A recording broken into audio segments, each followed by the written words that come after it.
कंचन राज मुजफ्फरपुर। के साधनवा में दीदी भजनवा करेगे। Mix by Ajit Yaduvanshi. दुई दिन के मिलल जीवनवा घुमनवा न करेगे। दुई दिन के मिलल जीवनवा घुमनवा न करेगे। यीशु के साधनवा में दीदी भजनवा करेगे। यीशु के साधनवा में दीदी भजनवा करेगे। मिल जैतो स्वर्ग में ठिकानावा भजनवा पढ़ेगे।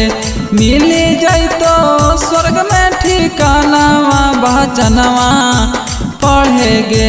यीशु के साधनवा में दीदी भजनवा करेगे। यीशु के साधनवा में दीदी भजनवा करेगे। भजनवा करेगे।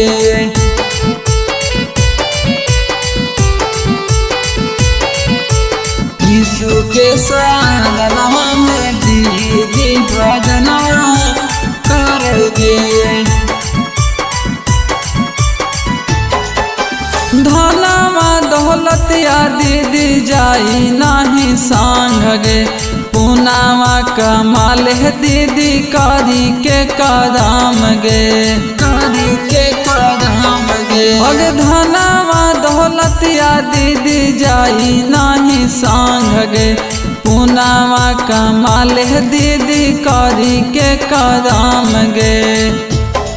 अगे भाई बिलबा चनवा में दीदी ध्यानवा करेगे। भाई बिलबा चनवा में दीदी ध्यानवा करेगे।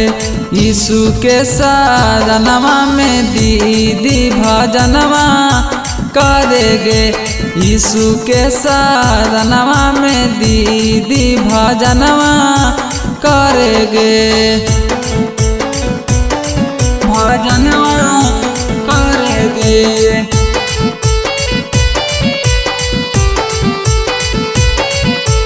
यीशु के म्यूजिक बाय कंचन राज भजनवा करेगे। भूतावा पहरतवा दीदी छोड़ दा पूजल आबगे।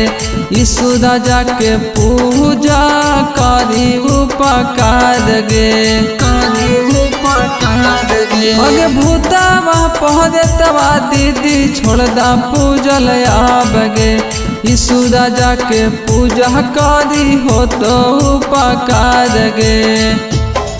अगे राइटर पिंटू के लिखल गनवा सुनेगे। जीता लाला के गावल गनवा सुनेगे। यीशु के साधनवा में दीदी भजनवा करेगे। यीशु के साधनवा में दीदी भजनवा करेगे।